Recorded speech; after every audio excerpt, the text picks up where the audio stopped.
Subscribe to our YouTube channel and press the bell icon to get the latest updates.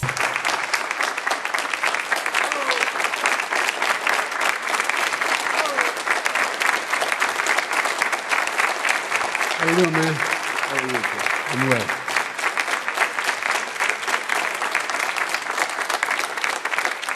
Gentlemen, a lot of people have been waiting for this night, so let's get going. Our first subject is the Supreme Court. President Trump, you nominated Amy Coney Barrett over the weekend to succeed the late Ruth Bader Ginsburg on the court. You say the Constitution is clear about your obligation and the Senate's to consider a nominee to the court. Vice President Biden, you say that this is an effort by the president and Republicans to jam through an appointment and what you call an abuse of power. My first question to both of you tonight: why are you right in the argument you make and your opponent wrong? And where do you think a Justice Barrett would take the court? President Trump, in this first segment, you go first. 2 minutes. Thank you very much, Chris. I will tell you very simply, we won the election. Elections have consequences. We have the Senate, we have the White House, and we have a phenomenal nominee, respected by all, top academic, good in every way. In fact, some of her biggest endorsers are very liberal people from Notre Dame and other places. So I think she's going to be fantastic. We have plenty of time, even if we did it after the election itself. I have a lot of time after the election, as you know. So I think that she will be outstanding. She's going to be as good as anybody that has served on that court. We really feel that. We have a professor at Notre Dame, highly respected by all, said she's the single greatest student he's ever had. He's been a professor for a long time at a great school. And we won the election, and therefore we have the right to choose her. And very few people knowingly would say otherwise. And by the way, the Democrats, they wouldn't even think about not doing it. If they had, the only difference is they'd try and do it faster. There's no way they would give it up. They had Merrick Garland, but the problem is they didn't have the election, so they were stopped. And probably that would happen in reverse also. Definitely would happen in reverse. So we won the election, and we have the right to do it, Chris. President Trump, thank you. Same question to you, Vice President Biden. You have 2 minutes. Well, first of all, thank you for doing this, and looking forward to this, Mr. President. Thank you, Joe. The American people have a right to have a say in who the Supreme Court nominee is. And that say occurs when they vote for United States senators and when they vote for the President of the United States. They're not going to get that chance now because we're in the middle of an election already. The election has already started. Tens of thousands of people have already voted. And so the thing that should happen is we should wait.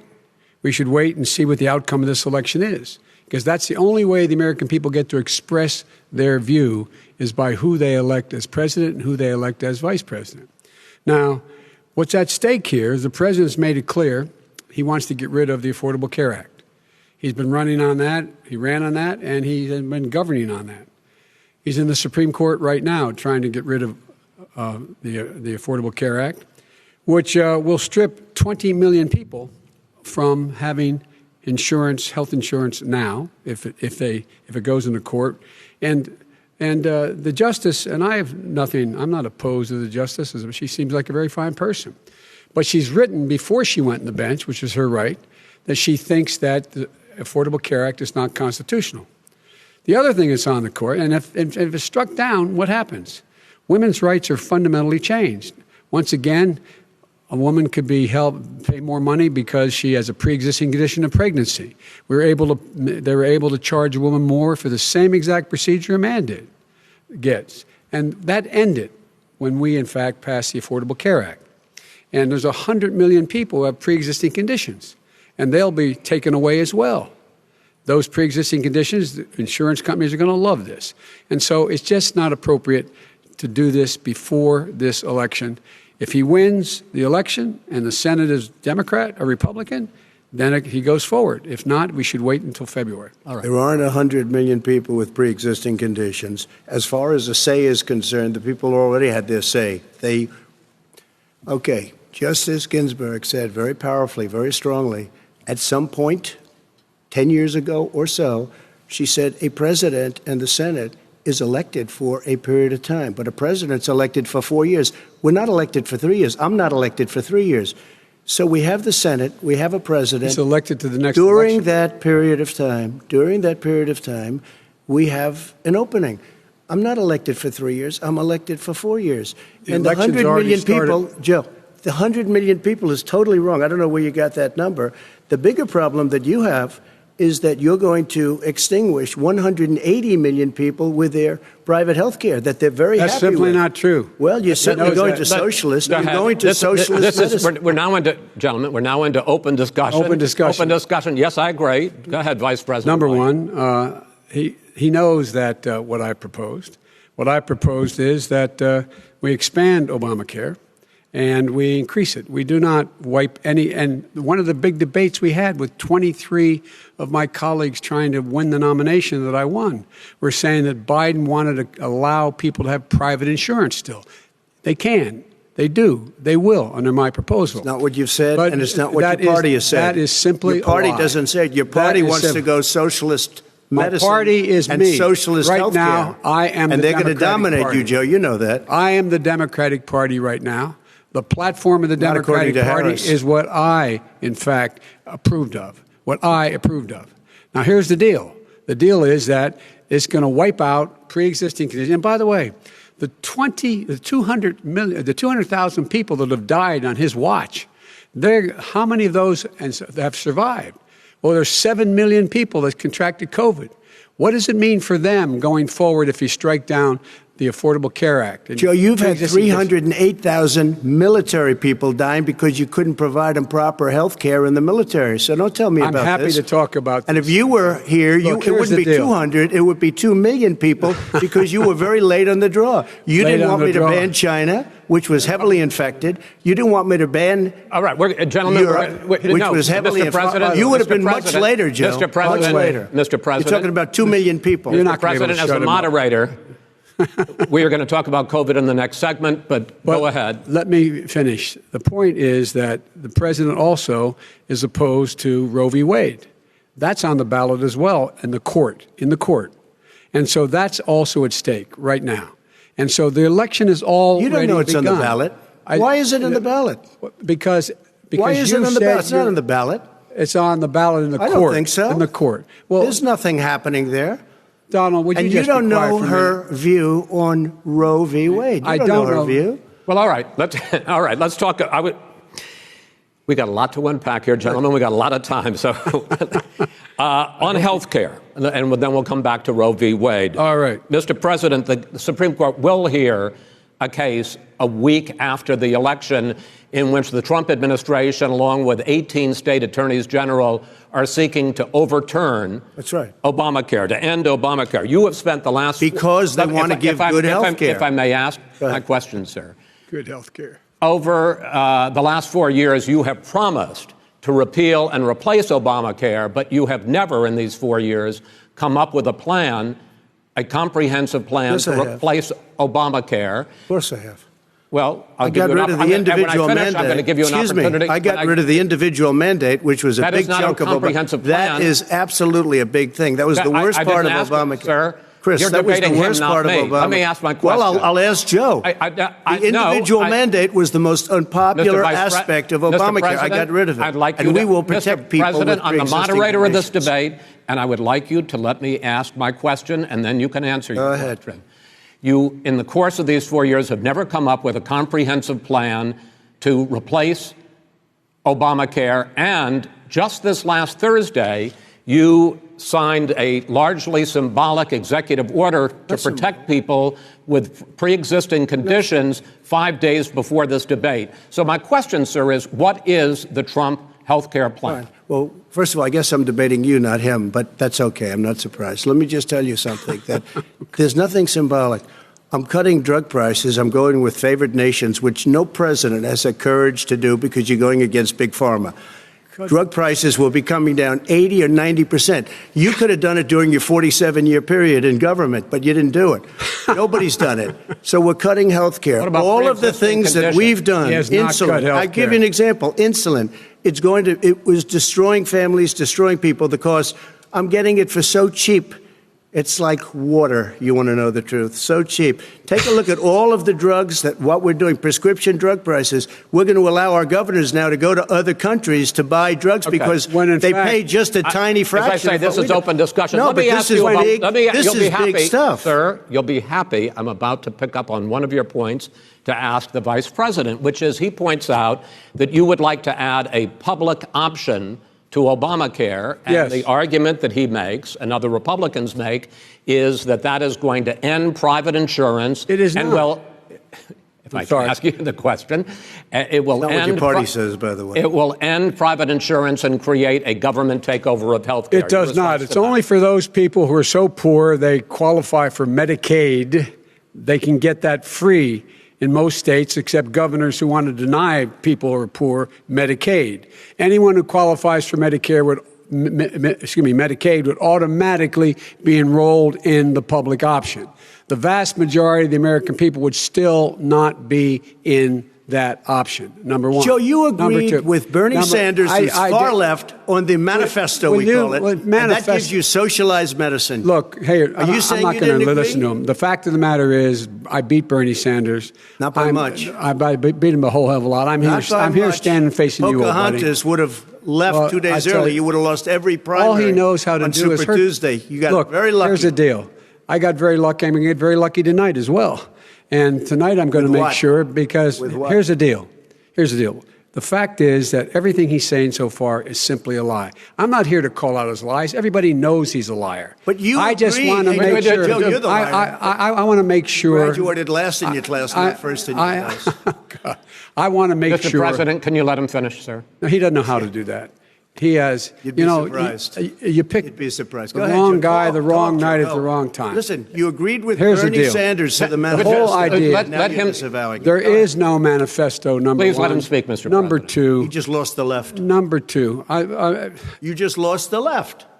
You agreed with Bernie Sanders on a plan folks, absolutely agreed folks, do you have any idea what this clown's doing? They call it Mr. You have any idea? socialized medicine. Mr. President. I'll tell you what. He is not for any help for people needing health care. Because he, in fact, already has cost 10 million people their health care that they had from their employers because of his recession.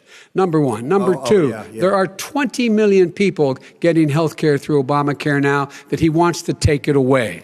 He won't ever look you in the eye and say that's what he wants to do. Take it away. No, I want to give them better health care at a much lower price because by the way, Obamacare he doesn't know how. He doesn't know how I've to do that. already fixed it. He has never offered a plan. I've already fixed it to an extent. He has never done a single thing. As you might know, but probably don't. Gentlemen, you realize if you're both speaking at the same time, and it's too expensive. Let the president. Go ahead, sir. Obamacare is no good. We made it better, and I had a choice to make very early on. We took away the individual mandate. We guarantee pre-existing conditions, but took away the individual mandate.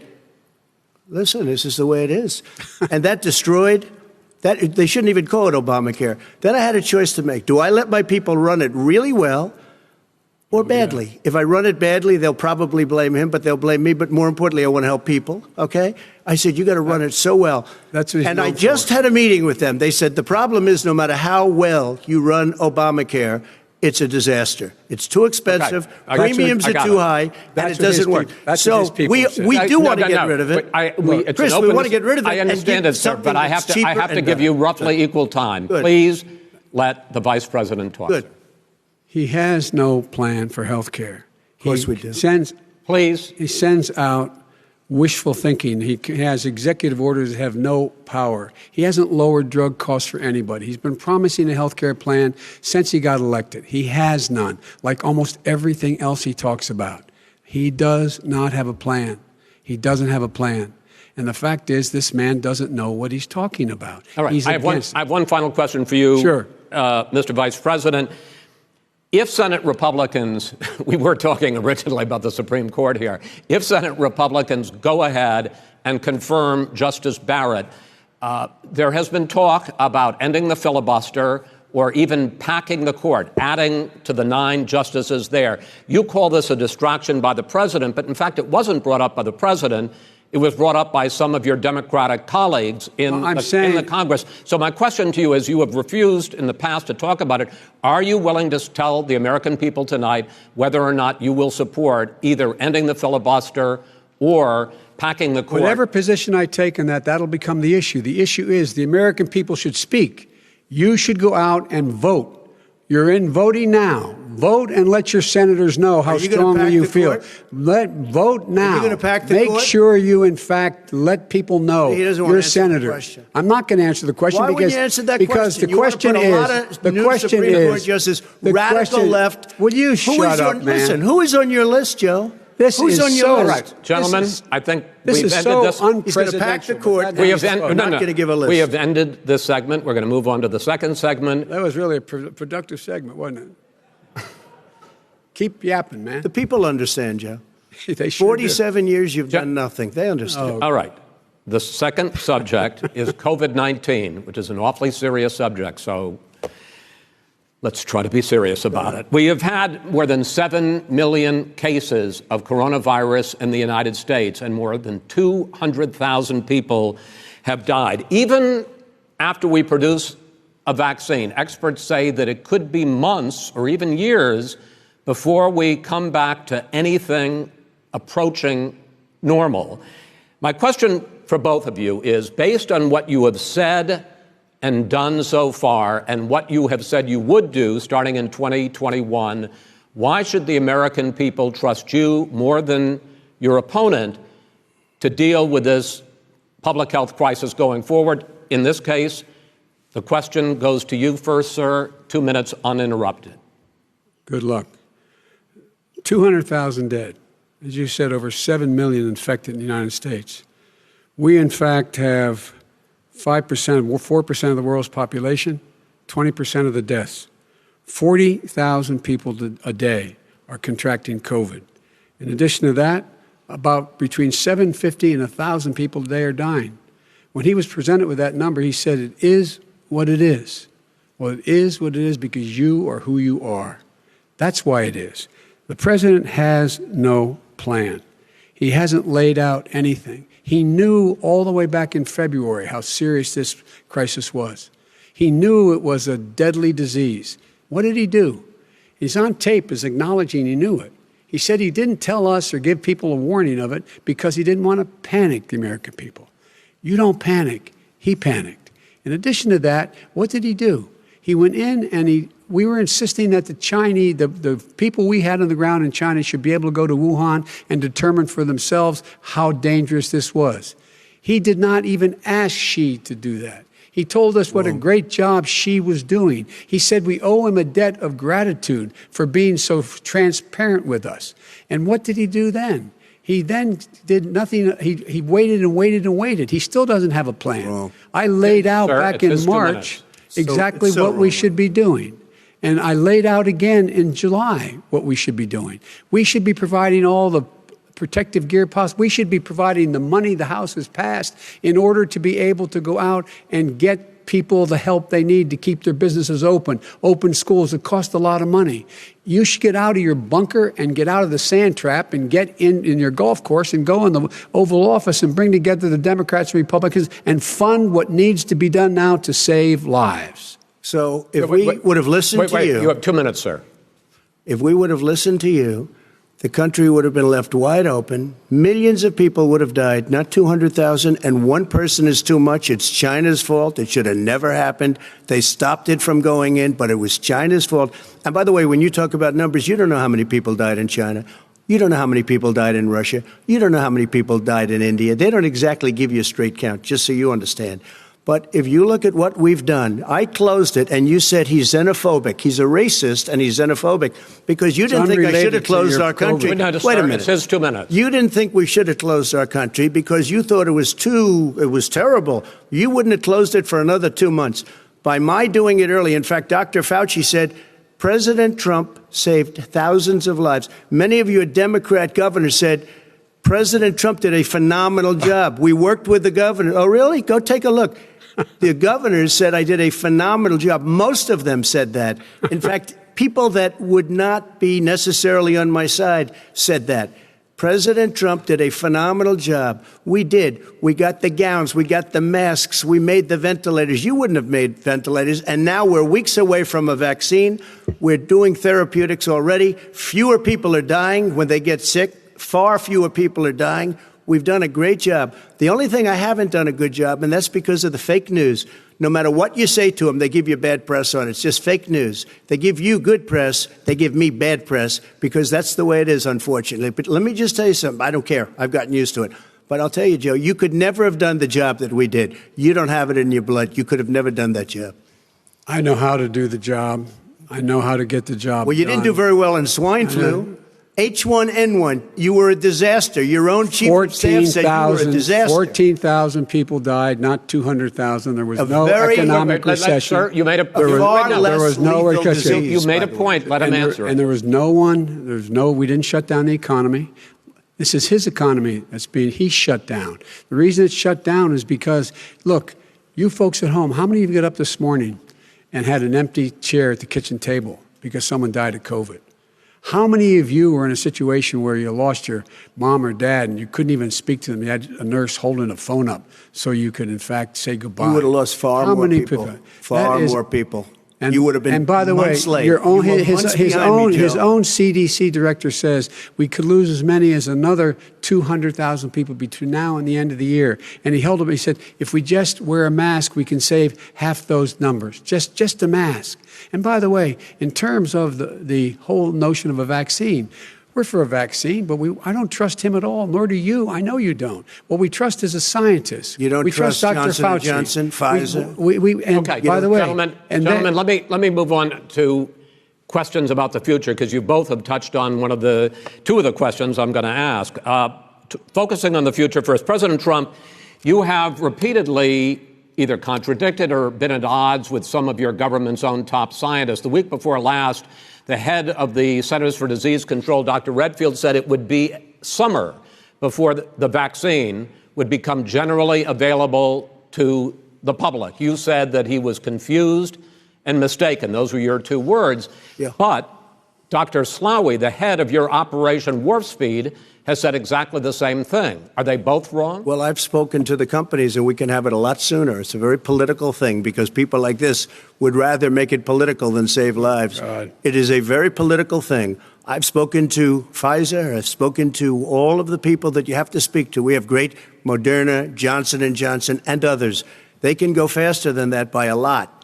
Become very political because the left, or I don't know if I call them left, I don't know what I call them. So you're suggesting that the head of your Operation Warp Speed, Dr. Slaoui? I disagree with him. Yeah, no, I disagree with both of them. And he didn't say that. He said it could be there, but it could also be much sooner. I had him in my office 2 days ago. He talked about the summer, sir, before it's generally available. Just like he said Dr. it's a Redfield. possibility that we'll have the answer before November 1st. It could also be after that. When it's generally available. Well, we're going to deliver it right away. We have the military all set up. Logistically, they're all set up. We have our military that delivers soldiers, and they can do 200,000 a day. They're going to be delivering This is the same man It's who all told set you up. by Easter this would be gone away.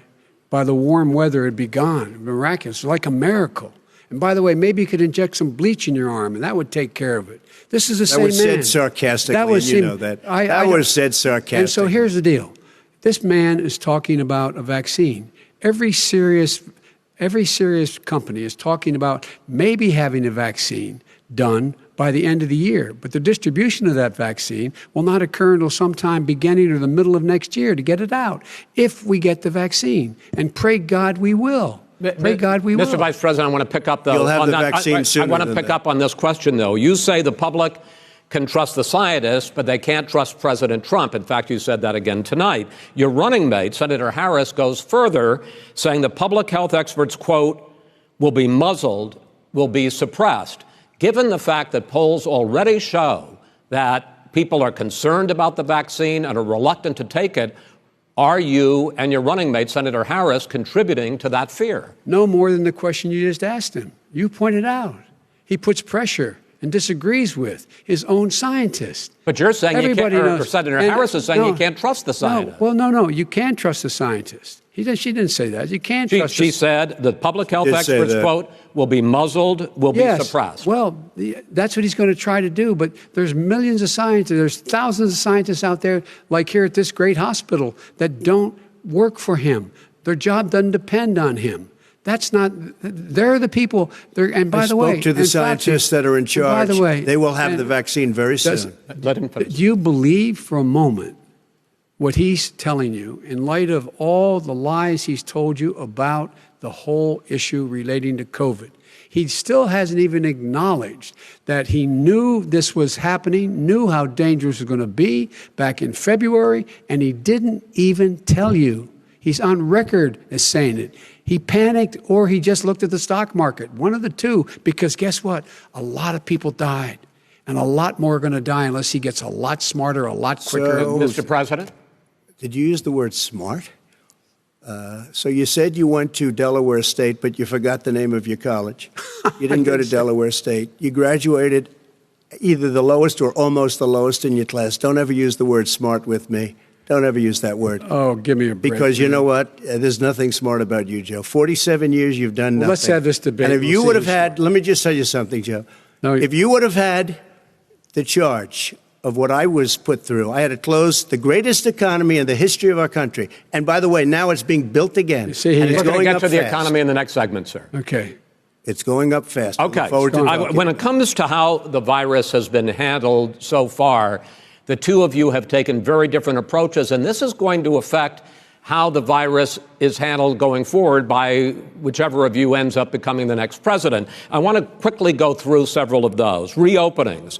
Vice President Biden, you have been much more reluctant than President Trump about reopening the economy and schools. Why, sir? Because he doesn't have a plan. If I were running, I'd know what the plan is. You've got to provide these businesses the ability to have the money to be able to reopen with the PPE as well as with the sanitation they need. You have to provide them plastic. Tell that to Nancy Pelosi. Well, he's just shush for a minute. Tell it to Nancy Pelosi. And Schumer, by the way, Chuck. Nancy Pelosi and Schumer, they have a plan.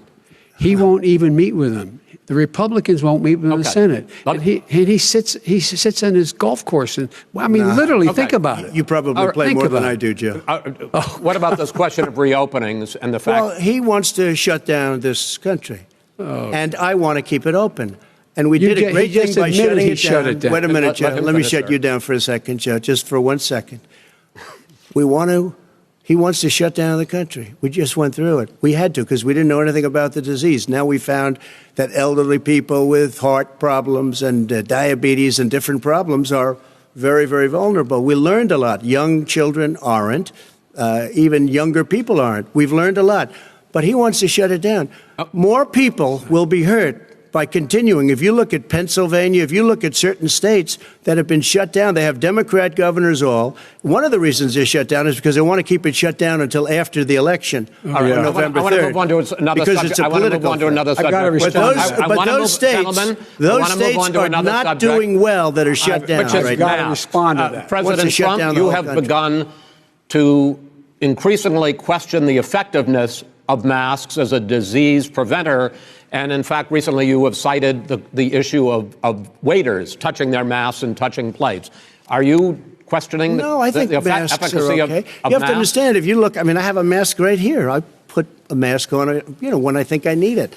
Tonight, as an example, everybody's had a test and you've had social distancing and all of the things that you have to. But I wear masks when needed. When needed, I wear masks. Okay, let me ask. I don't wear masks like him. Every time you see him, he's got a mask. He could be speaking 200 feet away from it. He shows up with the biggest mask I've ever seen. I will say this. Vice President Biden, go ahead, sir. Look, the way to open businesses is give them the wherewithal to be able to open. We provided money. The Congress. But I was asking you, sir, about masks. Well, masks make a big difference. His own head of the CDC said if we just wore masks between now, everybody wore masks in social distance between now and January, we'd probably save up to 100,000 lives. It matters. And they've also said the opposite. They've also said no serious person said the opposite. Well, look serious at Dr. Fauci. Dr. Fauci said the opposite. He did not say the opposite. We got a little bit more than a minute left in this masks segment. Masks are not good. Then he changed his mind. He said masks are good. I'm okay with masks. I want to ask you both about one last subject, because your different approaches has even affected the way that you have campaigned. President Trump, you're holding large rallies with crowds packed together, thousands of people. Outside, yes, sir, agreed. Vice President Biden, you are holding much smaller events with... Because nobody will show up. People with... Well, it's true. Nobody shows up to his rallies. All right. In any case, why you holding the big rallies? Why you not? You go first, sir. Because people want to hear what I have to say. I mean, but are you not worried about it spreading as a president, and I'll have 35,000 people show up at airports. We use airports. Are you not worried about the disease issues, sir? We have a lot of people. Well, so far, we have had no problem whatsoever. It's outside. That's a big difference, according to the experts. And we do them outside. We have tremendous crowds, as you see. I mean, and literally on 24 hours' notice. And Joe does the circles and has 3 people someplace. Okay. By the way, did you see one of the last big rallies he had? And a reporter came up to him to ask him a question. He said, no, stand back. Put on your mask. Put on a mask. Have you been tested? I'm way far away from those other people. That's what he said. I can't. I'm going to be okay. He's not worried about you. He's not worried about the people out there breathing in one another. We've had no negative effect. No negative effect. We've had no negative effect. And we've had 35,000, 40,000 people at these rallies. Just quickly finish up, because I want to move on to our next. Yes, I would. He's been totally irresponsible the way in which he has handled the social distancing and people wearing masks, basically encouraging them not to. All right. He's a fool on this. If you could get the crowds, you would have done the same thing. But you can't. Nobody cares. Gentlemen, can we move on to the economy? Gentlemen, can we move on to the economy? Yes. The economy is, I think it's fair to say, recovering faster than expected from the shutdown. Much faster. In the second quarter, the unemployment rate fell to 8.4% last month. The Federal Reserve says the hit to growth, which is going to be there, is not going to be nearly as big as they had expected. President Trump, you say we are in a V-shaped recovery. Vice President Biden, you say it's more of a K-shape. What difference does that mean to the American people in terms of the economy? President Trump, in this segment, you go first. So we built the greatest economy in history. We closed it down because of the China plague. When the plague came in, we closed it down, which was very hard psychologically to do. He didn't think we should close it down, and he was wrong. And again, 2 million people would be dead now instead of still 204,000 people is too much. One person is too much. Should have never happened from China. But what happened is we closed it down, and now we're reopening, and we're doing record business. We had 10.4 million people in a 4-month period that we've put back into the workforce. That's a record the likes of which nobody's ever seen before. And he wants to close down he will shut it down again. He will destroy this country. You know, a lot of people, between drugs and alcohol and depression, when you start shutting it down, you take a look at what's happening at some of your Democrat-run states where they have these tough shutdowns. And I'm telling you, it's because they don't want to open it. One of them came out last week. You saw that. Oh, we're going to open up on November 9th. Why November 9th? Because it's after the election. They think they're hurting us by keeping them closed. They're hurting people. People know what to do. They can social distance. They can wash their hands. They can wear masks. They can do whatever they want. But they got to open these states up. When you look at North Carolina, and these governors are under siege, Pennsylvania, Michigan, and a couple of others, you got to open these states up. It's not fair. You're talking about almost it's like being in prison. And you look at what's going on with divorce, look at what's going on with alcoholism and drugs. It's a very, very sad thing. And he'll close down the whole country. This guy will close down the whole country and destroy our country. Our country is coming back incredibly well, setting records as it does it. We don't need somebody to come in and say, let's shut it down. All right. Your 2 minutes, sir. We're now moved to you. As I said, posing the question, the president says it's a V-shaped recovery. You say it's a K-shaped recovery. What's the difference? The difference is millionaires and billionaires like him in the middle of the COVID crisis have done very well. Billionaires have made another $300 billion because of his profligate tax proposal, and he only focused on the market. But you folks at home, You folks living in Scranton and Claymont and all the small towns and working class towns in America, how well are you doing? This guy paid a total of $750 in taxes. Sir, wait, no. Sir, it's just wrong statement. Yeah, I understand. You've agreed to the 2 minutes, so please let him have it. Do I get my time back? The fact is that he has, in fact, worked on this in a way that he's going to be the first president of the United States to leave office having fewer jobs in his administration than when he became president. Fewer jobs than when he became president. First one in American history. Secondly, the people who have lost their jobs are those people who have been on the front lines, those people who have been saving our lives, those people who have been out there dying, people who've been putting themselves in the way to make sure that we could all try to make it. And the idea that he is insisting that we go forward and open when you have almost half the states in America with a significant increase in COVID deaths and COVID cases in the United States of America. And he wants to open it up more. Why does he want to open it up? Why doesn't he take care of the American? You can't fix the economy until you fix the COVID crisis. And he has no intention of doing anything about making it better for you all at home in terms of your health and your safety. Schools. Why aren't schools open? Because it costs a lot of money to open them safely. You know, they were going to give, his administration was going to give the teachers and school students masks. And then they decided, no, couldn't do that because it's not a national emergency. Not a national emergency. They've done nothing to help small businesses. Nothing. They're closing. 1 in 6 is now gone. He ought to get on the job and take care of the needs of the American people so we can open safely. All right. Your time is up, sir. Well, we are going to get to... I have to respond to that. Well, you both had 2 minutes, sir. Excuse me, he made a statement. So did you. People want their schools open. They don't want to be shut down. They don't want their state shut down. They want their restaurants. I look at New York. It's so sad what's happening in New York. It's almost like a ghost town. And I'm not sure it can ever recover what they've done in New York. People want their places open. They want to get back to their lives. They'll be careful, but they want their schools open. I'm the one that brought back football. By the way, I brought back Big Ten football. It was me, and I'm very happy to do it. And all right, people of Ohio are very proud of me. And you know how I found out? When he took a phony ad. We're going to get to your economic plans going forward in a moment. But first, Mr. President, as you well know, there's a new report that in 2016, the year you were elected president, and 2017, your first year as president, that you paid $750 a year in federal income tax each of those years. I know that you pay a lot of other taxes, but I'm asking you the specific question. Is it true that you paid $750 in federal income taxes each of those 2 years? I paid millions of dollars in taxes, millions of dollars of income tax. And let me just tell you, there was a story in one of the papers. I paid $38 million 1 year. I paid $27 million. Show us your tax returns. I went...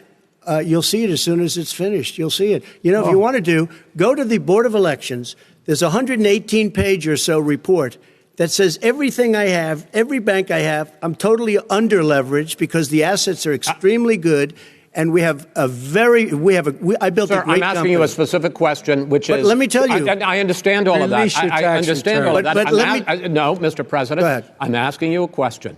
Will you tell us how much you paid in federal income taxes in 2016 and 2017? Millions of dollars. You paid millions of dollars? Millions of dollars, So yes. not $750? Millions of dollars, and you'll get to see it. You'll get to see it. But let me just tell you, Chris, let me just tell you something, that it was the tax laws. I don't want to pay tax. Before I came here, I was a private developer. I was a private business people. Like every other private person, unless they're stupid, they go through the laws, and that's what it is. He passed a tax bill that gave us all these privileges for depreciation and for tax credits. We build a building and we get tax credits, like the hotel on Pennsylvania Avenue. You get a massive, which, by the way, was given to me by the Obama administration, if you can believe that. Now, the man got fired right after that happened. But Vice President Biden, you want to respond? Yeah, I do want to respond. Look, the tax code that made him put him in a position that he pays less tax than a school teacher makes on the money a school teacher makes is because of him he says he's smart because he can take advantage of the tax code. And he does take advantage of the tax code. That's why I'm going to eliminate the Trump tax cuts. And I'm going to eliminate those tax cuts. and make sure that we invest in the people who, in fact, need the help. People out there need help. But why didn't you do it over the last 25 years? Because you weren't president. Because you weren't president screwing things up. You were a senator. And You're by the way, worst you were president America has ever had. Hey, Come Joe, on. let me just tell you, Joe. I've done more in 47 months. I've done more than you've done in 47 years, Joe. We've done things that you never even thought of doing, including fixing the broken military that you gave me, including taking care of your vets. Mr. President, we're talking about the economy. I'd like to ask you about your plans going forward because, Mr. Vice President, your economic plan, if you were to be elected president, focuses a lot on big government, big taxes, big spending. I want to focus first on the taxes.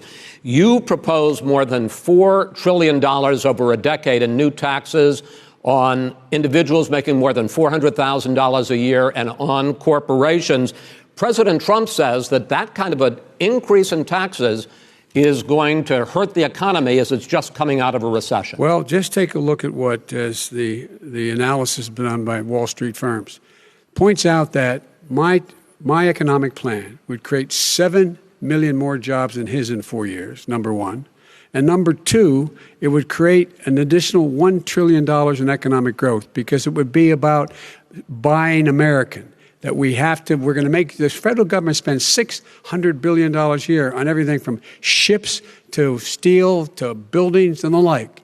And under my proposal, we're going to make sure that every penny of that has to be made by a company. But respectfully, sir, I'm talking about taxes, not spending. By the way, I'm going to eliminate a significant number of the tax. I'm going to make the corporate tax 28%. It shouldn't be 21%. You have 91 companies, in the Fortune 500 who don't pay a single penny in tax, making billions of dollars. Why didn't you do it before when you were vice president with Obama? Because you, in fact, passed that. That was your tax proposal. I got it done. And you know what happened? Yeah, you got it done. Our economy boomed like it's never boomed. The economy is busted. Mr. President, let me pick up on that. You would continue your free market approach, lower taxes, more deregulation, correct? Not lower taxes for American people. Excuse me. But in Obama's, you talk about the economy booming, it turns out that in Obama's final 3 years as president, more jobs were created, 1.5 million more jobs than in the first 3 years of your presidency. They had the slowest recovery economic recovery since 1929. It was the slowest recovery. Also, they took over something that was down here. All you had to do is turn on the lights and you pick up a lot. But they had the slowest economic recovery since 1929. Let me tell you about the stock market. When the stock market goes up, that means jobs. It also means 401ks. If you got in, if you ever became president with your ideas, you want to terminate my taxes, I'll tell you what, you'll lose half of the companies that have poured in here will leave, and plenty of companies that are already here, they'll leave for other places. They will leave, and you will have a depression, the likes of which you've never seen. Look, we inherited the worst recession short of a depression in American history. I was asked to bring it back. We were able to have an economic recovery that created the jobs you're talking about. We handed him a booming economy. He blew it. It wasn't booming. He blew it. It wasn't booming. It was the weakest recovery since 1929. Is it fair to say he blew it when there was record low unemployment before COVID? Yeah, but because what he did, even before COVID, manufacturing went in the hole. Excuse me, Chris. Wait. Number two. Chris. Number three. They said it would take... No, you're on number two. No. Chris. They said it would take a miracle to bring back manufacturing. I brought back 700,000 jobs. They brought back nothing. They gave up on manufacturing. Part of my standard fare. I'm the guy that brought back the automobile industry. All right, let him know. We brought back, I was asked to bring back Chrysler and General Motors. We brought them back right here in the state of Ohio and Michigan. He blew it. They're gone. He blew it. And in fact, they're going. Ohio had the best year it's ever had last year. Michigan had the best year they've ever had. That is not true. Many car companies came in from Germany, from Japan, went to Michigan, went to Ohio. They're not having that. And they didn't come in with you. Mr. Vice President, go ahead. And so you take a look at what he's actually done. He's done very little. His trade deals are the same way. He talks about these great trade deals. You know, he talks about the art of the deal. China's perfected the art of the steal. We have a higher deficit with China now than we did before. We have the highest trade deficit China with ate Mexico. your lunch, down All right, gentlemen, 18%. China ate your lunch, Joe. And no wonder your son goes in and he takes out billions of dollars. Takes out billions of dollars to manage. He makes millions of dollars. And also, Simply while we're not at true. it, why is it, just out of curiosity, the mayor of Moscow's wife gave your son $3.5 million. What did he do to deserve it? What did he do with Burisma to deserve $183,000? You've asked your question, let him answer. None of that is true. Oh, really? He didn't get No, $3.5 million? Mr. President, Mr. President, please. Totally discredited. Totally discredited. And by the way, well, wait, he didn't get $3.5 million, Joe? Mr. Vice, he got $3.5 million. It is not true. Oh, really? Mr. President, it's an open discussion, please. It's a fact. Well, you have raised an issue. Let the Vice President answer. Discredited. Did Burisma pay him $183,000 a month with no experience in energy? Mr. President, with no my son did nothing wrong at Burisma. I think he did. Mr. President, let him answer. He doesn't want to let me answer because he knows I have the truth. His position has been totally, thoroughly discredited. By who? And the media? By everybody. Well, by the media, by our allies, by the World Bank, by everyone has discredited. Matter of fact, even the people who testified under oath. So let me ask you this, Joe. No, go ahead, Mr. I'm listening to you. He got $3.5 million from Moscow. He testified under oath in his administration, said, I did my job and I did it very well. Oh, I really? did it I'd honorably. like to know who they are. Well, I'll give you the list of the people who testified. No, go ahead, sir. Sure, you've already fired most of them because they did a good job. Some people don't do a good job. With you, go ahead. Wait a minute. You get the final word, Mr. Well, it's hard to get any word in with this clown. Excuse me. Hey, let me just tell you. No. I'm Mr. President. $3.5 million, Joe. That is simply Why did he deserve $3.5 million from Moscow? Look, here's the deal. We want to talk about families and ethics. I don't want to do that. I mean, his family we could talk about all night. His family's already... My family lost a fortune by coming down and helping us with government. And that's such a... Mr. President. Every single one of them lost a fortune. This is not about my family or his family. It's about your family. The American people. He doesn't... That's not true. It doesn't want to talk about what you need. You, the American people. It's about you. That's what we're talking about here. All right, that's the end of the segment. We're moving on. He didn't take them. Well, Vice President, no. Can I be honest? It's a very important question. Try to be honest. He stood up. No, the answer to the question is no. Ukraine. No, sir. With $1 billion, if you that is absolutely not true. You're doing it. You're going to have true, gentlemen. I hate to raise my voice, but it seems to be. Why should I be different than the two of you? So here's the deal. Good point. We have 6 segments. We have ended that segment. We're going to go to the next segment. In that segment, you each are going to have 2 uninterrupted moments. In those 2 uninterrupted minutes, Mr. President, you can say anything you want. I'm going to ask a question about race, but if you want to answer about something else, go ahead.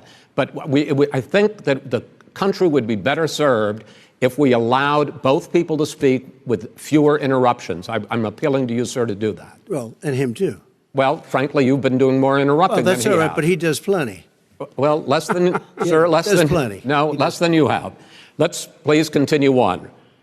The issue of race. Vice President Biden, you say that President Trump's response to the violence in Charlottesville 3 years ago, when he talked about very fine people on both sides, was what directly led you to launch this run for president. Oh, yeah, sure. President Trump, you have often said that you believe you have done more for black Americans than any president, with the possible exception of Abraham Lincoln. My question for the two of you is, why should voters trust you rather than your opponent to deal with the race issues facing this country over the next 4 years? Vice President Biden, you go first. It's about equity and equality. It's about decency. It's about the Constitution. And we have never walked away from trying to require equity for everyone, equality for the whole of America. But we've never accomplished it. But we've never walked away from it like he has done. It is true. The reason I got in the race is when those people, close your eyes, remember what those people look like coming out of the fields carrying torches, their veins bulging, just spewing anti-Semitic bile, and accompanied by the Ku Klux Klan. A young woman got killed. And they asked the president what he thought. He said there were very fine people on both sides. No president's ever said anything like that. It is who's now, who second point I'd make to you is that when Floyd was killed, when Mr. Floyd was killed, there was a peaceful protest in front of the White House. What did he do? He came out of his bunker, had the military use tear gas on him so he could walk across to a church and hold up a Bible. And then what happened after that? The bishop of that very church said that it was a disgrace. The general who was with him said all he ever wants to do is divide people, not unite people at all. This is a president who has used everything as a dog whistle to try to generate racist hatred, racist division. This is a man who, in fact, you talk about helping African Americans. 1 in 1,000 African Americans has been killed because of the coronavirus. And if he doesn't do something quickly, by the end of the year, 1 in 500 will have been killed. 1 in 500 African Americans. This man is a savior of African Americans. This man cares at all. This man's done virtually nothing. Look, the fact is that you have to look at what he talks about. You have to look at what he did. And what he did has been disastrous for the African-American community. So, President Trump, you have 2 minutes. Why should Americans trust you over your opponent to deal with racism? he did a crime bill, 1994, where you call them super predators, African Americans, the super predators, and they've never forgotten it. They've never forgotten it, Joe. No, sir, it's his 2 minutes. So you did that, and they call you a super predator, and I'm letting people out of jail now that you have treated the African American population community, you have treated the black community about as bad as anybody in this country. You did the and that's why, if you look at the polls, I'm doing better than any Republican has done in a long time, because they saw what you did. You call them super predators, and you've called them worse than that. Because you look back at your testimony over the years, you've called them a lot worse than that. As far as the church is concerned, and as far as the generals are concerned, we just got the support of 250 military leaders and generals, total support. Law enforcement, almost every law enforcement group in the United States. I have Florida, I have Texas, I have Ohio, I have Portland. The sheriff just came out today and he said, I support President Trump. I don't think you have any law enforcement. You can't even say the word law enforcement, because if you say those words, you're going to lose all of your radical left supporters. And why aren't you saying those words, Joe? Why don't you say the words law enforcement? Because you know what? If they called us in Portland, we would put out that fire in a half an hour, but they won't do it because they're run by radical left Democrats. If you look at Chicago, if you look at any place you want to look, Seattle, they heard we were coming in the following day, and they put up their hands, and we got back Seattle. Minneapolis, we got it back, Joe, because we believe in law and order, but you don't. The top 10 cities and just about the top 40 cities are run by Democrats and, in many cases, radical left. And they've got you wrapped around their finger, Joe, to a point where you don't want to say anything about law and order. And I'll tell you what, the people of this country want and demand law and order, and you're afraid to even say it. All right. I want to return to the question of race. Vice President Biden, after the grand jury in the Breonna Taylor case decided not to charge any of the police with homicide, you said it raises the question, quote, whether justice could be equally applied in America. Do you believe that there is a separate but unequal system of justice for blacks in this country? Yes, there is. There's systemic injustice in this country, in education and work and in law enforcement and the way in which it's enforced. But look, the vast majority of police officers are good, decent, honorable men and women. They risk their lives every day to take care of us. But there are some bad apples. And when they occur, when they find them, they have to be sorted out. They have to be held accountable. They have to be held accountable. And what I'm going to do as President of the United States is call together an entire group of people at the White House, well, everything from the civil rights groups to the police officers, to the police chiefs, and we're going to work this out.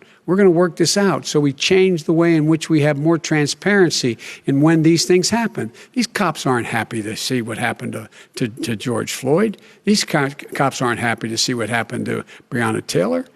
Most don't like it.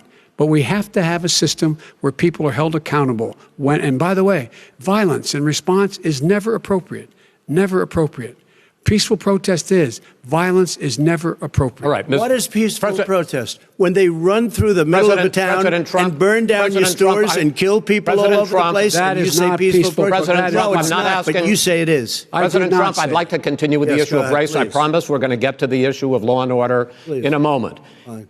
This month, your administration directed federal agencies to end racial sensitivity training that addresses white privilege or critical race theory. Why did you decide to do that, to end racial sensitivity training? And do you believe that there is systemic racism in this country, sir?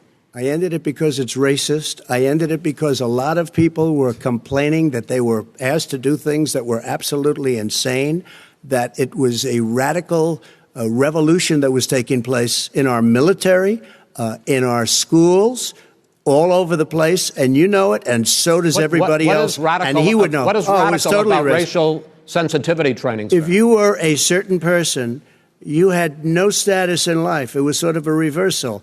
And if you look at the people, we were paying people hundreds of thousands of dollars to teach very bad ideas and, frankly, very sick ideas. And really, they were teaching people to hate our country. And I'm not going to do that. I'm not going to allow that to happen. We have to go back to the core values of this country. They were teaching people that our country is a horrible place, it's a racist place, and they were teaching people to hate our country. And I'm not going to allow that to happen. Vice President Biden? Nobody's doing that. He's the racist. You just don't know. Here's the deal. I know a lot more about this than he does. Let him finish. The fact is that there is racial insensitivity. People have to be made aware of what other people feel like, what insults them, what is demeaning to them. It's important that people know they don't want to. Many people don't want to hurt other people's feelings, but it makes a big difference. It makes a gigantic difference in the way a child is able to grow up and have a sense of self-esteem. It's a little bit like how this guy and his friends look down on so many people. They look down their nose on people like Irish Catholics like me and grew up in Scranton. They look down on people who don't have money. They look down on people who are of a different faith. They look down on people who are a different color. In fact, we're all Americans. The only way we're going to bring this country together is bring everybody together. There's nothing we cannot do if we do it together. We can take this on and we can defeat racism in America.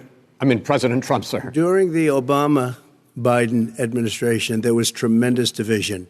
There was hatred. You look at Ferguson, you go to many places. Look at Oakland. Look what happened in Oakland. Look what happened in Baltimore. Look what happened. Frankly, it was more violent than what I'm even seeing now. Oh, my but Lord. The reason is that ridiculous. the Democrats that run these cities don't want to talk like you about law and order. Violent and you crime, still haven't mentioned. Violent Are you crime. in favor of law and order? I'm in favor of law. You follow it. Are you in favor of law and order? Go yes, ahead, I'm say in it. favor. You asked a question, let him finish. Law and order. Law and order. Let him answer. Law and order with justice, where people get treated fairly. Okay. And the fact of the matter is, violent crime went down 15% in our administration. All right. It's gone up on his watch. Went down much more in ours. All right, we're now.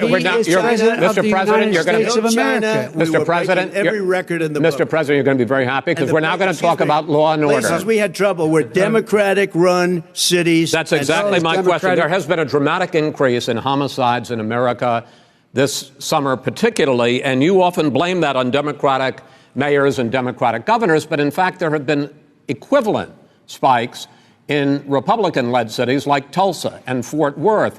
So the question is this really a party issue?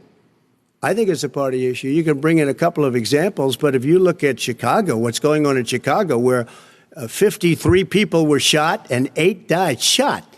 If you look at New York, where it's going up like nobody's ever seen anything, the numbers are going up 100, 150, 200%. Crime. It is crazy what's going on. And he doesn't want to say law and order because he can't, because he'll lose his radical left supporters. And once he does that, it's over with. But if he ever got to run this country and they ran it the way he would want to run it, we would our suburbs would be gone. By the way, our suburbs would be gone, and you would see problems like you've never seen. He would know a suburb unless he took a wrong turn. Oh, I know suburbs. He would not. So much Go ahead. Wait a minute. I was raised in the suburbs. This is not 1950. All these dog whistles on racism don't work anymore. Suburbs are by and large integrated. There's many people today driving their kids to soccer practice and or to black and white and Hispanic in the same car as there have been any time in the past. What really is a threat to the suburbs and their safety is his failure to deal with COVID. They're dying in the suburbs. His failure to deal with the environment. They're being flooded. They're being burned out because his refusal to do anything. That's why the suburbs are in trouble. I do want to talk about this issue of law and order, though. And in the joint recommendation that came from the Biden-Bernie Sanders task force, you talked about, quote, reimagining policing. Yeah. First of all, what does reimagining policing mean, and do you support? It means. Let me, if I might finish the question. What does reimagining policing mean, and do you support the Black Lives Matter call for community control of policing? Look, what I support is the police having the opportunity to deal with the problems they face. And I'm totally opposed to defunding the police offices. As a matter of fact, local police, the only one defunding it, his budget calls for a $400 million cut in local law enforcement assistance. They need more assistance. They need, when they show up for a 9/11 call, to have someone with them as a psychologist or psychiatrist to keep them from having to use force and be able to talk people down. We have to have community policing like we had before, where the officers get to know the people in the communities. That's when crime went down. It didn't go up, it went down. And so we have to be engaged. That's not what they're talking about, Chris. That's not what they're talking about. He's talking about defunding the police. That is not true. He doesn't have any law support. Look, he has no law enforcement that's not support. True. Almost that's nothing. Look. Oh, really? Who do you have? Name one group that supports you. Name one group that came out and supported you. Go ahead. Think. We have time. We don't have time to do anything. Think about it. Name one law enforcement group that came out and supported gentlemen, you. I think I'm going to take back the moderator's role, and I want to get to another subject, which is the issue of protests in many cities that have turned violent. In Portland, Oregon, especially, we had more than 100 straight days of protests, which I think you would agree. You talk about peaceful protests. Many of those turned into riots. Mr. Vice President, you say that people who commit crimes should be held accountable. The question I have, though, is, as the Democratic nominee, and earlier tonight you said that you are the Democratic Party right now, have you ever called the Democratic mayor of Portland or the Democratic governor of Oregon and said, hey, you got to stop this, bring in the National Guard, do whatever it takes, but you stop the days and months of violence in Portland? I don't hold public office now. I am a former vice president. I've made it clear in my public statements that the violence should be prosecuted. It should be prosecuted, and anyone who commits it. But you've never called for the people, the leader. Excuse me, sir. You have never called for the leaders in Portland and in Oregon to bring in the National Guard and knock off 100 days of riots. They can, in fact, take care of it if he just stay out of the way. Look here. Oh, really? Really? Here's the thing. I sent in the U.S. Marshals to get the killer of the young man in the middle of the street. They shot him, and for 3 days, President Trump, Portland wouldn't do anything. I had to send in the U.S. Marshals. They took care of business. Go ahead, sir. And by the way, his own former spokesperson said, riots and chaos and violence help his cause. That's what this is all about. I don't know who said that. I do. Who? I think Kellyanne Conway. I don't think she said that. She said that. And so here's the here's the point. The point is that's what he keeps trying to rile everything up. He doesn't want to calm things down. Instead of going in and talking to people and saying, let's get everybody together, figure out how to deal with this. What's he do? He just pours gasoline in the fire constantly, and every single solitary time. And to end this, button up this segment, I'm going to give you a minute to answer, sir. You have repeatedly criticized. Wait, I have to answer his statement. No, you have repeatedly. You've been talking back and forth. You made a statement. I'm asking you. I would love to end it. Sir. I would love to end it. If you want to switch seats. We would very quickly. We could do that, but I'd send in the National Guard. It would be over. There'd be no problem. Okay. But they don't want to accept the National Guard. You have repeatedly criticized the vice president for not specifically calling out Antifa and other left-wing extremist groups. But are you willing tonight to condemn white supremacists and militia groups and to say that they need to stand down and not add to the violence in a number of these cities, as we saw in Kenosha and as we've seen in Portland? Sure, are you I'm prepared willing to do specifically that, but do it? Well, go ahead, sir. I would say almost everything I see is from the left wing, not from the right wing. So what are you saying? I'm willing to do anything. I want to see peace. Then do it, sir. Say it. Do it. Say it. Do you want to call him? What do you want to call him? Give me a name. Give me a white name. Supremacists and who would white you like me to condemn? White supremacists and right Proud militia. Boys, stand back and stand by. But I'll tell you what. Somebody's got to do something about Antifa and the left, because this is not a right-wing problem. This is a left-wing. FBI director This is a left-wing problem. White supremacists. Antifa's an idea, not an organization. Oh, you got to be not kidding. militia. That's what his FBI. FBI director said. Well, then you know what? We're done, sir. We're moving on to the next. We're moving. When a bat hits you over the head, that's not an idea. Everybody in Antifa your is administration bad. tells you the truth has a bad idea. Can I tell you what? You have no ideas. Antifa is a dangerous, all right, radical gentlemen, group. we're now moving on to the Trump and you Biden records. They'll overthrow you. When a president, I'm going to ask a question. When the president seeks a second term, it is generally a referendum on his record. But Vice President Biden, you like to quote one of your dad's sayings, which is, don't compare me to the almighty, compare me to the alternative. And in this case, sir, you are the alternative. Looking at both of your records, I'm going to ask each of you, why should voters elect you president over your opponent? In this segment, President Trump, you go first, 2 minutes.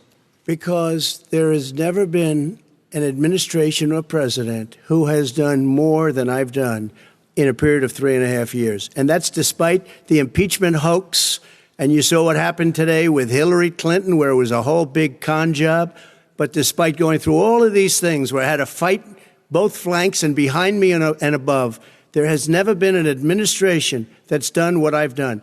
The greatest, before COVID came in, the greatest economy in history, lowest unemployment numbers. Everything was good. Everything was going. And by the way, there was unity going to happen. People were calling me for the first time in years. They were calling and they were saying, it's time maybe. And then what happened? We got hit, but now we're building it back up again. A rebuilding of the military, including Space Force and all of the other things. A fixing of the VA, which was a mess under him. 308,000 people died because they didn't have proper health care. It was a mess. And we now got a 91% approval rating at the VA, our vets. We take care of our vets. But we've rebuilt our military. The job that we've done, and I'll tell you something, some people say maybe the most important. By the end of the first term, I'll have approximately 300 federal judges and Court of Appeals judges, 300, and hopefully 3 great Supreme Court justices. That is a record, the likes of which very few people, and you know one of the reasons I'll have so many judges? Because President Obama and him left me 128 judges to fill. When you leave office, you don't leave any judges. That's like you just don't do that. They left 128 openings, and if I were a member of his party, because they have a little different philosophy, I'd say if you left us 128 openings, you can't be a good president, you can't be a good vice president. But I want to thank you because it gives us it'll probably be above that number by the end of this term. 300 judges, it's a record. Looking at both your records, why should voters elect you president as opposed to President Trump? You have 2 minutes uninterrupted. Under this president, we become weaker, sicker, poorer, more divided, and more violent. When I was vice president, we inherited a recession. I was asked to fix it. I did. We left him a booming economy, and he caused the recession. With regard to being weaker, the fact is that I've gone head-to-head with Putin and made it clear to him we're not going to take any of his stuff. He's Putin's puppy. He still refuses to even say anything to Putin about the bounty on the heads of American soldiers. Your son got $3.5 million. And by the way, my son... Wait a minute. Mr. President, your campaign agreed to both sides would get 2-minute answers uninterrupted. Well, your side agreed to it, and why don't you observe what your campaign agreed to as a ground rule, okay, sir? He never keeps his word. Can you add back no, I'm not asking. That was a rhetorical question. Can you Go add ahead, back sir. 30 seconds? Yeah, yes, okay. you may have. All right. Go ahead. So, thirdly, we're poor. The billionaires have gotten much more wealthy by a tune of over $300 to $400 billion more just since COVID. You in the home, you got less. You're in more trouble than you were before. In terms of being more violent, when we were in office, there were 15% less violence in America than there is today. He's president of the United States. It's on his watch. And with regard to more divided, the nation can't stay divided. We can't be this way. And speaking of my son, the way you talk about the military, the way you talk about them being losers and being and just being suckers. My son was in Iraq. He spent a year there. He got the Bronze Star. He got the Conspicuous Service Medal. He was not a loser. He was a patriot, and the people left behind there were heroes. Really? And I resent. Are you talking like about hell. Hunter? Are you talking about Hunter? I'm talking about my son, Beau Biden. You're talking about. I don't know Beau. I know Hunter. Yeah, Hunter you know got Beau. Hunter got thrown out of the military. He was thrown out, dishonorably discharged. That's not true. He wasn't dishonorably cocaine use. And he didn't have a job until you became vice president. And once you None became of that vice president, is true. he made a fortune in Ukraine, in China, in Moscow, That is simply and various not other places. true. He My made a son, fortune. Gentlemen, my son, and he didn't have a job. My son, like a lot of people we know at home, had a drug problem. He's overtaken it. He's fixed it. He's worked on it, and I'm proud of him. But why was he proud of given my tens son. of millions All of right. dollars? But he wasn't given All right. tens of millions of He was dollars. given That tens is of totally, millions of that's been dollars. totally President Trump, discredited. we've already been Totally discredited. We've already been through this. I think the American people would rather hear about more substantial So do I. subjects. Well, you know, as the moderator, sir, I'm going to make a judgment call here. Gets $3.5 million from the mayor of Moscow. Let's talk about not think true. it's a terrible That thing. report is totally Why did he get discredited. it? I Mitt think, Romney on that committee said it wasn't worth taxpayers' money, that report. It was written for political reasons. you know, I'd like to talk about climate change. So would I. Okay. The forest fires in the West are raging now. They have burned millions of acres. They have displaced hundreds of thousands of people. When state officials there blame the fires on climate change, Mr. President, you said, I don't think the science knows. Over your 4 years, you have pulled the U.S. out of the Paris Climate Accord. You have rolled back a number of Obama environmental records. What do you believe about the science of climate change? And what will you do in the next 4 years to confront it? I want crystal clean water and air. I want beautiful, clean air. We have now the lowest carbon. If you look at our numbers right now, we are doing phenomenally. But I haven't destroyed our businesses. Our businesses aren't put out of commission. If you look at the Paris Accord, it was a disaster from our standpoint. And people are actually very happy about what's going on because our businesses are doing well. As far as the fires are concerned, you need forest management in addition to everything else.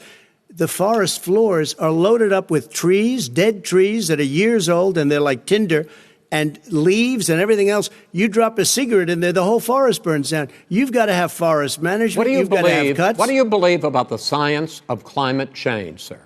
I believe that we have to do everything we can to have immaculate air, immaculate water, and do whatever else we can that's good. You know, we're planting 1 billion trees, the Billion Tree Project, and it's very exciting for a lot of people. That human pollution, greenhouse gas emissions contributes to the global warming of this planet? planet? A lot of things do, but I think to an extent, yes. But I also think we have to do better management of our forests. Every year, I get the call, California's burning. If that was cleaned, if you had forest management, good forest management, you wouldn't be getting those calls. You know, in Europe, they have forest cities. They're called forest cities. They maintain their forests. They manage their forests. I was with the head of a major country. It's a forest city. He said, sir, we have trees that are far more, they ignite much easier than California. There shouldn't be that problem. I spoke with the governor about it. I'm getting along very well with the governor. But I said, you know, at some point, you can't every year have hundreds of thousands of acres of land just burned to the ground. That's burning down because of a lack of management. But, sir, if you believe in the science of climate change, why have you rolled back the Obama Clean Power Plan, which limited carbon emissions in power plants? Why have you relaxed? Because it was driving energy prices through the sky. Why have you relaxed fuel economy standards that are going to create more pollution from cars and trucks? Well, not really, because what's happening is the car is much less expensive and it's a much safer car, and you're talking about a tiny difference. And then what would happen, because of the cost of the car, you would have at least double and triple the number of cars purchased. We have the old slugs out there that are 10, 12 years old. If you did that, the car would be safer. It would be much cheaper by $3,500. In the case of California, they've simply ignored. No, but you would take a lot of cars off the market because people would be able to afford a car. Now, and by the way, we're going to see how that turns out. But a lot of people agree with me, many people. The car has gotten so expensive because they have computers all over the place for an extra little bit of gasoline. And I'm okay with electric cars, too. I think I'm all for electric cars. I've given big incentives for electric cars. But what they've done in California is just crazy. Right. Vice President Biden, I'd like you to respond to the president's climate change record, but I also want to ask you about a concern. You proposed $2 trillion in green jobs. You talk about new limits, not abolishing, but new limits on fracking, ending the use of fossil fuels to generate electricity by 2035, and zero net emission of greenhouse gases by 2050. The president says a lot of these things would tank the economy and cost millions of jobs. He's absolutely wrong, number one. Number two, if in fact, during our administration, the Recovery Act, I was in charge, able to bring down the cost of renewable energy to cheaper than or as cheap as coal and gas and oil. Nobody's going to build another coal-fired plant in America. No one's going to build another oil-fired plant in America. They're going to move to renewable energy, number one. Number two, we're going to make sure that we are able to take the federal fleet and turn it into a fleet that's run on their electric vehicles. Making sure that we can do that, we're going to put 500,000 charging stations and all of the highways that we're going to be building in the future. We're going to build an economy that, in fact, is going to provide for the ability us to take 4 million buildings and make sure that they, in fact, are weatherized in a way that, in fact, they'll emit significantly less gas and oil because the heat will not be going out. There's so many things that we can do now to create thousands and thousands of jobs. We can get to net zero in terms of energy production by 2035. Not only not costing people jobs, creating millions of good paying jobs, not $15 an hour, but prevailing wage, by having a new infrastructure that, in fact, is green. And the first thing I will do, I will rejoin the Paris Accord. I will join the Paris Accord because with us out of it, look what's happening. It's all falling apart. And talk about someone who has no relationship with foreign policy. Brazil, the rainforests of Brazil are being torn down, are being ripped down. More carbon is absorbed in that rainforest than every bit of carbon that's emitted in the United States. Instead of doing something about that, I would be gathering up and making sure we had the countries of the world coming up with $20 billion and say, here's $20 billion. Stop tearing down the forest. And if you don't, then you're going to have significant economic consequences. What about the argument that President Trump basically says that you have to balance environmental interests and economic interests, and he's drawn his line? Well, he hadn't drawn a line. He still, for example, he wants to make sure that methane's not a problem. You can now emit more methane without it being a problem. Methane. This is a guy who says that you don't have to have mileage standards for automobiles that exist now. This is the guy who says that, well, the fact that it's all true. And here's the deal. He's talking about the Green New Deal, and it's not $2 billion or $20 billion, as you said. It's $100 trillion. I'm talking about where they want to rip down buildings and rebuild the building. No, it's the dumbest, most ridiculous. Where airplanes are out of business, where two-car systems are out, where they want to take out the cows too. That's not true either, right? This is a $100 trillion. That's more money than our country could make in That is 100 simply years, if we're not going by the case. All right, let me destroy our because I country. actually wait a minute, sir. I actually have studied your plan, and it includes upgrading 4 million buildings, weatherizing 2 million homes over 4 years, building 1.5 million energy-efficient homes. So the question becomes, the president is saying, I think some people who support the president would say that sounds like it's going to cost a lot of money and hurt the economy. What it's going to do is going to create thousands and millions of jobs, good-paying jobs. But let him finish, sir.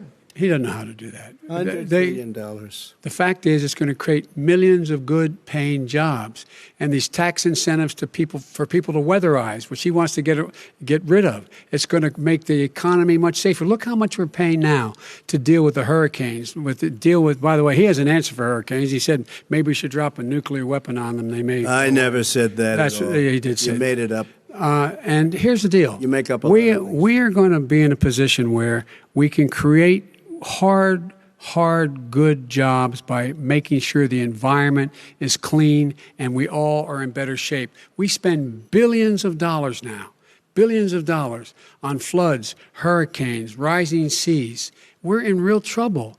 Look what's happened just in the Midwest with these storms that come through and wipe out entire sections and counties in Iowa. They didn't happen before. They're because of global warming.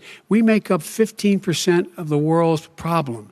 But the rest of the world, we've got to get them to come along. That's why we have to get back into the Paris Accord. All right, gentlemen. Wait a minute, Chris. So why didn't he do it for 47 years? You were vice president. Why didn't you get the world? China sends up real dirt into the air. Russia does. India does. They all do. We're supposed to be good. And by the way, he made a couple of statements.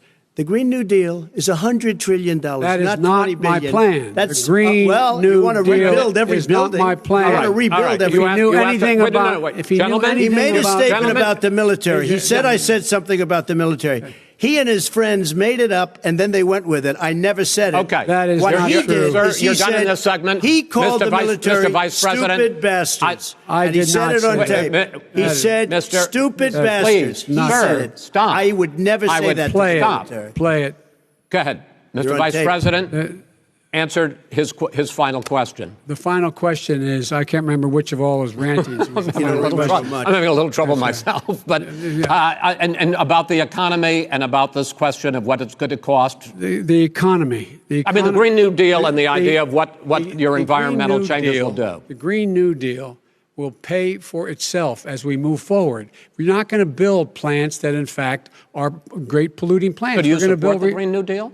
Pardon me? Do you support that? No, I don't support the Green New Deal. You don't? Oh, well, that's a big statement. I that support means you the just lost the radical left. I support you the don't. Biden plan that I put forward. Okay. The Biden plan, which is different than what he calls the radical Green New Deal. All right, gentlemen, final segment, election integrity. As we meet tonight, millions of Americans are receiving mail-in ballots or going to vote early. How confident should we be that this will be a fair election? And what are you prepared to do over the next 5+ weeks? Because it'll not only be to Election Day, but also counting some ballots, mail-in ballots after Election Day. What are you prepared to do to reassure the American people that the next president will be the legitimate winner of this election? In this final segment, Mr. Vice President, you go first. Prepared to let people vote. They should go to iwillvote.com. Decide how they're going to vote, when they're going to vote, and what means by which they're going to vote. His own Homeland Security Director, and as well as the FBI Director, says there is no evidence at all that mail-in ballots are a source of being manipulated and cheating. They said that. The fact is that there are going to be millions of people because of COVID that are going to be voting by mail-in ballots, like he does, by the way. He sits behind the Resolute desk and sends his ballot to Florida, number one. Number two, we're going to make sure that those people who want to vote in person are able to vote because enough poll watchers are there to make sure they can socially distance. The polls are open on time, and the polls stay open until the votes are counted. And this is all about trying to dissuade people from voting because he's trying to scare people into thinking that it's not going to be legitimate. Show up and vote. You will determine the outcome of this election. Vote, vote, vote. If you're able to vote early in your state, vote early. If you're able to vote in person, vote in person. Vote whatever way is the best way for you, because he cannot stop you from being able to determine the outcome of this election. And in terms of whether or not when the votes are counted, and they're all counted, that will be accepted. If I win, that will be accepted. If I lose, that'll be accepted. But by the way, if in fact he says he's not sure what he's going to accept, well, let me tell you something. It doesn't matter, because if we get the votes, it's going to be all over. He's going to go. He can't stay in power. It won't happen. It won't happen. So vote. Just make sure you understand you have it in your control to determine what this country is going to look like the next 4 years. Is it going to change, or are you going to get 4 more years of these lies? Mr. President, 2 minutes. So when I listened to Joe talking about a transition, there's been no transition from when I won. I won that election. And if you look at crooked Hillary Clinton, if you look at all of the different people, there was no transition, because they came after me trying to do a coup. They came after me spying on my campaign. They started from the day I won, and even before I won, from the day I came down the escalator with our First Lady. They were a disaster. They were a disgrace to our country. And we've caught them. We've caught them all. We've got it all on tape. We've caught them all. And by the way, you gave the idea for the Logan Act against General Flynn. You better take a look at that, because we caught you in a sense. And President Obama was sitting in the office. He knew about it too. So don't tell me about a free transition.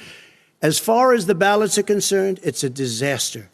A solicited ballot, okay, solicited is okay. You're soliciting, you're asking, they send it back, you send it back. I did that. If you have an unsolicited, they're sending millions of ballots all over the country. There's fraud. They found them in creeks. They found some with the name Trump, just happened to have the name Trump just the other day in a waste paper basket. They're being sent all over the place. They sent 2 in a Democrat area. They sent out 1,000 ballots. Everybody got 2 ballots. This is going to be a fraud like you've never seen. The other thing, it's nice on November 3rd, you're watching and you see who won the election. And I think we're going to do well, because people are really happy with the job we've done. But you know what? We won't know. We might not know for months, because these ballots are going to be all over. Take a look at what happened in Manhattan. Take a look at what happened in New Jersey. Take a look at what happened in Virginia and other places. They're not losing 2%, 1%, which, by the way, is too much. An election could be won or lost with that. They're losing 30 and 40%. It's a fraud, and it's a shame. And can you imagine where they say you have to have your ballot in by November 10th? November 10th. That means that's 7 days after the election, in theory, should have been announced. Okay. We have major states with that. Sir, all run by Democrats. 2 minutes is 2 minutes. All run by Democrats. It's President Trump, it's a rigged election. You're going to be able to continue. You have been charging for months that mail-in balloting is going to be a disaster. You say it's rigged, that it's going to lead to fraud. But in 2018, in the last midterm election, 31 million people voted mail-in voting. That was a quarter, more than a quarter of all the voters that year cast their ballots by mail. Now that millions of mail-in ballots have gone out, what are you going to do about it? And are you counting on the Supreme Court, including a Justice Barrett, to settle any dispute? Yeah, I think I'm counting on them to look at the ballots, definitely. I hope we don't need them in terms of the election itself. But for the ballots, I think so, because what's happening is incredible. I read today, where at least 1% of the ballots for 2016 were invalidated. They take them. We don't like them. We don't like them. But what are you going to do about it? If there are millions of ballots going out right now, what you do is you go and vote. You do a solicited ballot, and that's okay, or you go and vote. I'm asking you about the fact that millions of people... You go and vote. You go and vote. But what I'm saying is, what are you going to do about the fact that millions of people... You either do, Chris, a solicited ballot where you're sending it in, they're sending it back, and you're sending... They have mailmen with lots of it. Did you see what's going on? Take a look at West Virginia, mailmen selling the ballots. They're being sold. They're being dumped in rivers. This is a horrible thing for our country. This is not going to end well. There is no evidence. This is not going to end well. 5 states have had mail-in ballots for the last decade or more. 5, including 2 Republican states. And you don't have to solicit the ballot. It's sent to you. It's sent to your home.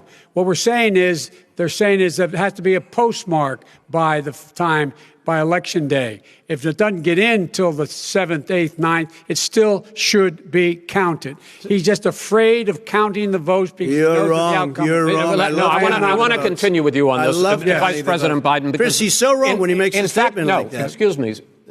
Vice President Biden, the biggest problem, in fact, over the years with mail-in voting has not been fraud historically.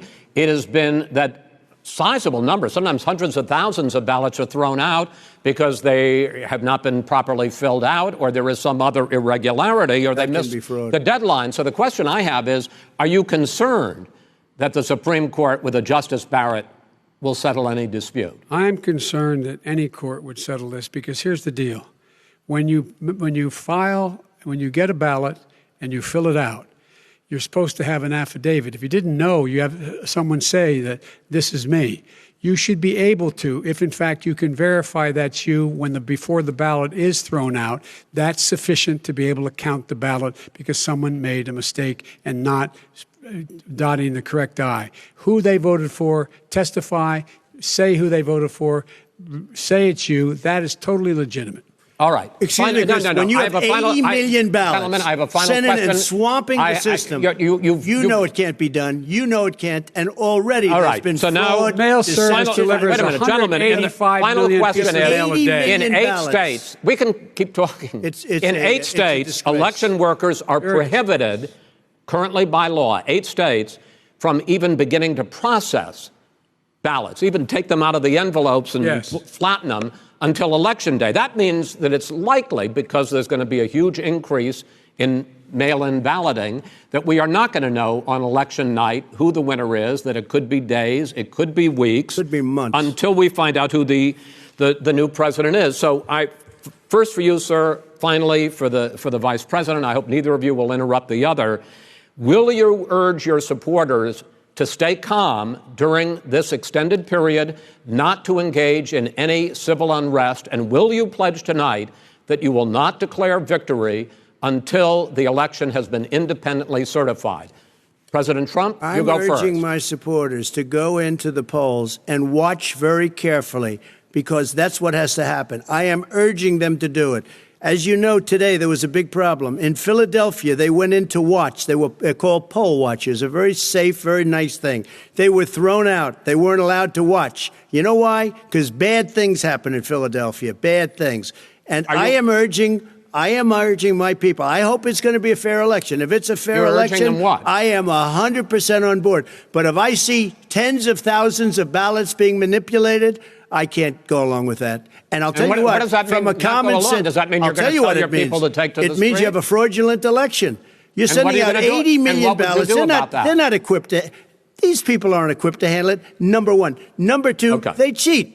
They cheat. Hey, they found ballots in a waste paper basket 3 days ago, and they all had the name military ballots. They were military. They all had the name Trump on them. Vice President you think Biden, that's good? Vice President Biden, final question for you. Will you urge your supporters to stay calm while the vote is counted, and will you pledge not to declare victory until the election is independently certified? Yes, and here's the deal. We count the ballots, as you pointed out. Some of these ballots in some states can't even be opened until Election Day. And if there's thousands of ballots, it's going to take time to do it. And by the way, our military, they've been voting by ballots since the end of the Civil War, in effect. And that's what's going to happen. Why was it not? Why is it for them somehow not fraudulent? It's the same process. It's honest. No one has established at all that there is fraud related to mail-in ballots, that somehow it's a fraudulent process. It's already been established. Take a look at Carolyn Maloney's race. I asked you had an opportunity to respond. Look at Carolyn Maloney. Go ahead. They have no idea what happened. Vice President Biden, go ahead. He has no idea what he's talking about. Here's the deal. The fact is, I will accept it, and he will too. You know why? Because once the winner is declared, after all the ballots are counted, all the votes are counted, that'll be the end of it. That'll be the end of it. And if it's me, in fact, fine. If it's not me, I'll support the outcome. And I'll be a president not just for the Democrats. I'll be a president for Democrats and Republicans. And this guy, I want to see an fact, honest okay. ballot count. Gentlemen, you say that's the end of it? This is the end of this debate? Honest ballot count. We're going to leave it there. To be continued as in more debates as we go on. President Trump, Vice President Biden, it's been an interesting hour and a half. I want to thank you both for participating in the first of 3 debates that you have agreed to engage in. We want to thank Case Western Reserve University and the Cleveland Clinic for hosting this event. The next debate, sponsored by the Commission on Presidential Debates, will be 1 week from tomorrow, October 7th, at the University of Utah in Salt Lake City. The 2 vice presidential nominees, Vice President Mike Pence and Senator Kamala Harris, will debate at 9 p.m. Eastern that night. We hope you watch. Until then, thank you and good night.